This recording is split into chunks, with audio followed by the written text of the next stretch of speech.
Halo semuanya, balik lagi di channel YouTube kami, Himkomsi Beyond. Pada material kali ini, kita akan coba sedikit diskusikan bagaimana basic fundamental dari IT infrastructure untuk membangun fondasi layanan digital di era modern.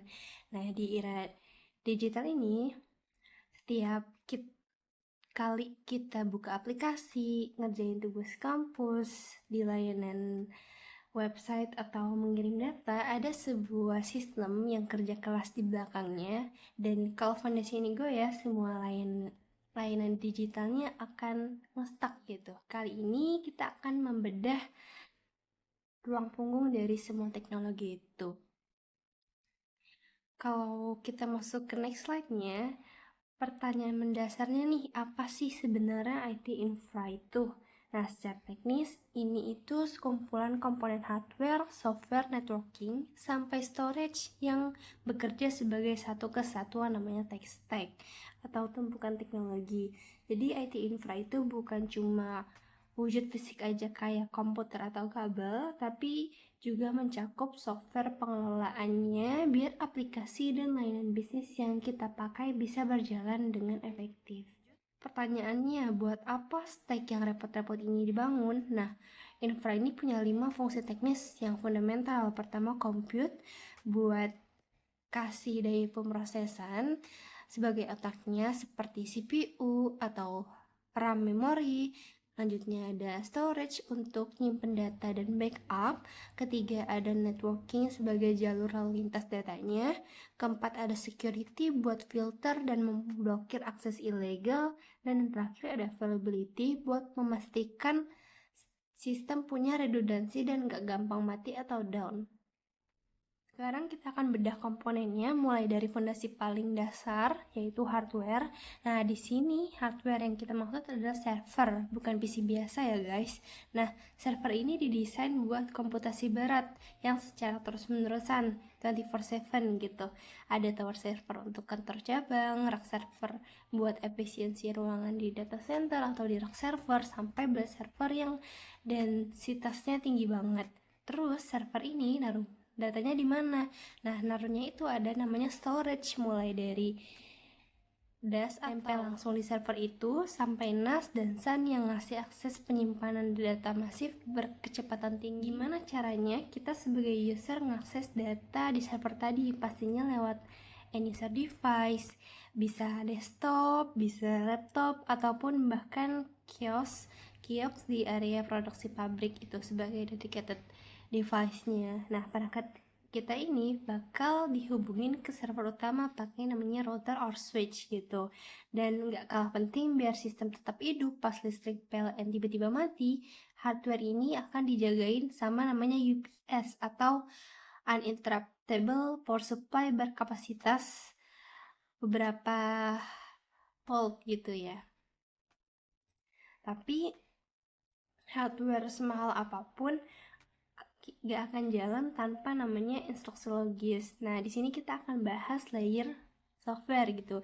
Di atas hardware tadi yang udah kita sebutin, berjalanlah namanya operating system semacam Linux atau Windows Server. Di dalam IC ini beroperasi infrastruktur service, kayak contohnya DNS buat nerjemahin nama web jadi IP address, dan DHCP buat ngasih IP otomatis ke klien. Di sini juga ada web server, ada application server, dan database, tempat dimana miliaran data benar-benar diproses di dalamnya. Nah, di sini kita akan ketemu sama inti dari efisiensi IT modern, namanya virtualization. Nah, zaman dulu satu server fisik ini cuma bisa diinstal satu operating system. Nah, itu boros resource banget. Sekarang kita pakai software yang namanya hypervisor. Dia akan motong-motong, singkatnya akan motong-motong CPU, RAM, dan memori fisik dari satu server menjadi beberapa virtual machine atau namanya VM. Jadi masing-masing VM ini bisa punya operating system sendiri meski numpang gitu ya, bahasanya di satu hardware yang sama. Resource-nya kepake maksimal, jadi biayanya lebih hemat. Lalu di slide ini, supaya mesin-mesin fisik dan virtual tadi bisa ngobrol satu sama lain, mereka butuh namanya network layer dong. Nah, network layer ini pakai switch, diretekan pakai router, dan diamankan pakai firewall gitu simpelnya. Biar traffic datanya nggak tabrakan, sebagai admin IT infra ini akan dipakai namanya VLAN untuk bikin segmentasi jaringan gitu. Dan semua perangkat krusial tadi disimpan atau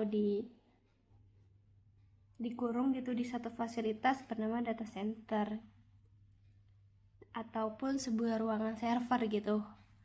Untuk suhu di ruangan ini agar dijaga sangat dingin dan presisi dan keamanannya berlapis.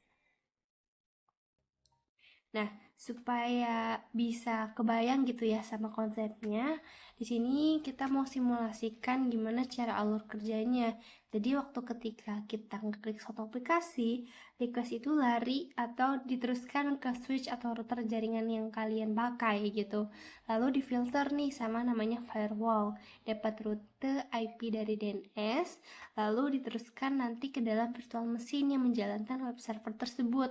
Nah, server ini lalu menarik data kalian dari database atau storage dan akan mengirim balik hasilnya ke layar kalian.